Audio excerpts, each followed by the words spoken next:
ಚಿಕ್ಕಬಳ್ಳಾಪುರದಲ್ಲಿ ಚಿನ್ನಕ್ಕಾಗಿ ಹೆಲಿಕಾಪ್ಟರ್ನಲ್ಲಿ ಸರ್ವೆ ಮಾಡಲಾಗ್ತಾ ಇದೆ. ಚಿಕ್ಕಬಳ್ಳಾಪುರದಲ್ಲಿ ಅಧಿಕಾರಿಗಳಿಗೆ ಸಿಗುತ್ತಾ ಹಾಗಾದ್ರೆ ಬಂಗಾರದ ನಿಕ್ಷೇಪ? ಕೇಂದ್ರ ಭೂಗರ್ಭ ಶಾಸ್ತ್ರ ಭಾರತೀಯ ವೈಜ್ಞಾನಿಕ ಸಮೀಕ್ಷೆಗೆ ಮುಂದಾಗಿದೆ. 2019-20ರಲ್ಲಿ ಚಿಕ್ಕಬಳ್ಳಾಪುರದಲ್ಲಿ ಚಿನ್ನದ ನಿಕ್ಷೇಪದ ಮಾಹಿತಿ ಸಿಕ್ಕಿತ್ತು. ಆಳವಾಗಿ ಸರ್ವೆ ಕಾರ್ಯ ನಡೆಸ್ತಾ ಇದ್ದಾರೆ ವಿಜ್ಞಾನಿಗಳ ತಂಡ. ಕೇಂದ್ರದ 15 ಜನರ ವಿಜ್ಞಾನಿಗಳ ತಂಡದಿಂದ ಬಂಗಾರದ ಶೋಧ ಆಗ್ತಾ ಇದ್ದು, 1 ತಿಂಗಳು ಹೆಲಿಕಾಪ್ಟರ್ನಲ್ಲಿ ಚಿಕ್ಕಬಳ್ಳಾಪುರದಾದ್ಯಂತ ಸರ್ವೆ ನಡೆಸ್ತಾರೆ. ಬೆಳ್ಳಿ, ಚಿನ್ನ, ಅಲ್ಯೂಮಿನಿಯಂ ನಿಕ್ಷೇಪಗಳು ಸಿಗೋ ಸಾಧ್ಯತೆ ಇದೆ ಅಂತ ಹೇಳಲಾಗ್ತಾ ಇದ್ದು, ಹಲವು ಮಾಹಿತಿಗಳನ್ನ ವಿಜ್ಞಾನಿಗಳು ಕಲೆ ಹಾಕ್ತಾ ಇದ್ದಾರೆ.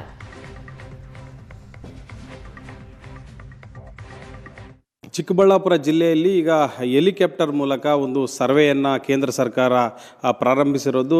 ಜಿಯಾಲಜಿಕಲ್ ಸರ್ವೆ ಆಫ್ ಇಂಡಿಯಾ ಎಂಬ ಸಂಸ್ಥೆಯಿಂದ ಈಗ ಇಡೀ ಜಿಲ್ಲೆಯಾದ್ಯಂತ ಹೆಲಿಕಾಪ್ಟರ್ ಮೂಲಕ ಒಂದು ಸರ್ವೆ ಕಾರ್ಯ ನಡೀತಿದೆ. ಈ ಬಗ್ಗೆ ನಮ್ಮ ಜೊತೆ ಮಾತನಾಡೋದಕ್ಕೆ ಚಿಕ್ಕಬಳ್ಳಾಪುರ ಜಿಲ್ಲಾಧಿಕಾರಿಗಳಾದಂಥ ಪ್ರಭು ಸರ್ ಇದ್ದಾರೆ. ಬನ್ನಿ ಅವ್ರನ್ನೇ ಮಾತಾಡೋಣ.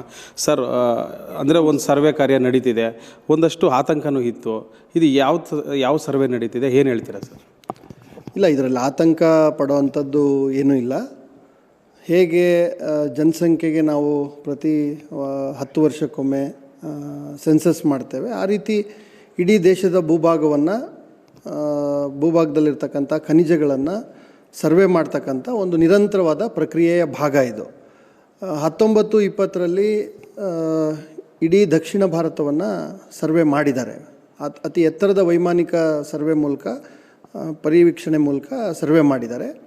ಈಗ ಪ್ರಸ್ತುತ ಜಿಲ್ಲಾವಾರು ಪ್ರತಿ ಜಿಲ್ಲೆಯಲ್ಲಿ ಆ ಸರ್ವೆಯ ಔಟ್ಕಮ್ ಏನಿತ್ತು, ಆ ಸರ್ವೆಯಿಂದ ಏನು ಮಾಹಿತಿ ಬಂದಿದೆ, ಏನು ಖನಿಜ ಇರಬಹುದು ಅನ್ನೋ ಮಾಹಿತಿ ಬಂದಿದೆ, ಅದರ ಆಧಾರದ ಮೇಲೆ ಜಿಲ್ಲಾ ಕೇಂದ್ರಿತವಾಗಿ ಆಯಾ ಜಿಲ್ಲೆಗಳಲ್ಲಿ ಏನೇನು ಖನಿಜ ಸಿಗಬಹುದು ಅನ್ನೋದನ್ನು ಇಟ್ಕೊಂಡು, ತಾವಾಗಲೇ ಹೇಳಿದಂತೆ ministry of mains, government of India, geological survey of India ಮತ್ತು ಭೂಭೌತಶಾಸ್ತ್ರ ಕೇಂದ್ರ ನಮ್ಮ ಬೆಂಗಳೂರಿನಲ್ಲಿದೆ, ಅದು ಕೇಂದ್ರ ಸರ್ಕಾರದ ಸ್ವಾಮ್ಯದ ಸಂಸ್ಥೆ.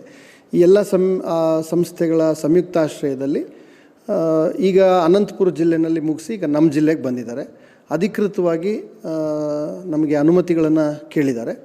ಸುಮಾರು 4 ತಿಂಗಳುಗಳ ಕಾಲ ನಿರಂತರವಾಗಿ ಎಲ್ಲ ತಾಲೂಕುಗಳಲ್ಲಿ ಸರ್ವೆ ಆಗ್ತಕ್ಕಂಥದ್ದು. ಈ ಸರ್ವೆ ಎಲೆಕ್ಟ್ರೋಮ್ಯಾಗ್ನೆಟಿಕ್ ಮತ್ತು ಮ್ಯಾಗ್ನೆಟಿಕ್ ಸರ್ವೆ ಅಂಥೇಳಿ ಸರ್ವೆಯ ಟೈಟಲ್. ಸೊ ಹಾಗಾಗಿ ಮತ್ತು ನಮ್ಮ ಜಿಲ್ಲೆಯಲ್ಲಿ ಬಂಗಾರದ ನಿಕ್ಷೇಪ, ತಾಮ್ರ ಮತ್ತು ಅಲ್ಯೂಮಿನಿಯಂ ಮತ್ತು ಈ ಥರ ಬೇಸ್ ಅರ್ತ್ ಮಿನರಲ್ಸ್ಗಳೇನಿದ್ದಾವೆ, ಬೇಸ್ ಮಿನರಲ್ಸ್ ಅಂತ ಕರಿತೀವಿ, ಈ ಮಿನರಲ್ಸ್ಗಳಿಗೆ ಆಧಾರವಾಗಿ ಇಟ್ಕೊಂಡು ಸರ್ವೆ ಮಾಡ್ತಾಯಿದ್ದಾರೆ. ಸೊ ತಂಡಕ್ಕೆ ಬೇಕಾದಂಥ ಮೂಲಭೂತ ಸೌಕರ್ಯ, ಪಾರ್ಕಿಂಗ್, ನಮ್ಮ ಹೆಲಿಕಾಪ್ಟರ್ಗಳಿಗೆ ಬೇಕಾದಂಥ ತಂಗುದಾಣದ ವ್ಯವಸ್ಥೆ, ಅವುಗಳಿಗೆಲ್ಲ ನಾವು ಅನುಮತಿಯನ್ನು ಕೊಟ್ಟಿದ್ದೇವೆ. SP ಅವರು ಎಲ್ಲ ಪರಿಶೀಲನೆ ಮಾಡಿ ಯಾವುದೇ ಸಮಸ್ಯೆ ಆಗದಂತೆ ಅವರಿಗೆ ಎಲ್ಲ ರೀತಿಯ ರಕ್ಷಣೆ ಎಲ್ಲ ಕೊಡೋದ್ರ ಜೊತೆಗೆ ಅವರಿಗೆ ಅನುಮತಿಯನ್ನು ಕೊಟ್ಟಿದ್ದೇವೆ. ಈ ಸರ್ವೆ ಆದಮೇಲೆ ಅದರ ಔಟ್ಪುಟ್ ಏನು ಇದೆ, ಏನು ಖನಿಜ ಇದೆ ನಮ್ಮ ಜಿಲ್ಲೆಯಲ್ಲಿ ಏನು ಅಂತಕ್ಕಂಥದ್ದು ಬರ್ತದೆ.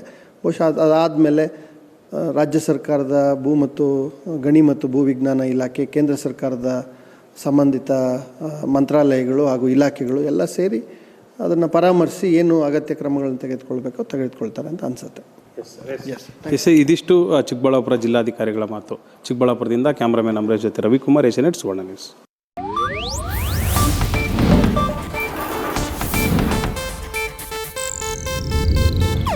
ಇದು ಏಷ್ಯಾನೆಟ್ ನ್ಯೂಸ್ ನೆಟ್ವರ್ಕ್ ಪ್ರಸ್ತುತಿ.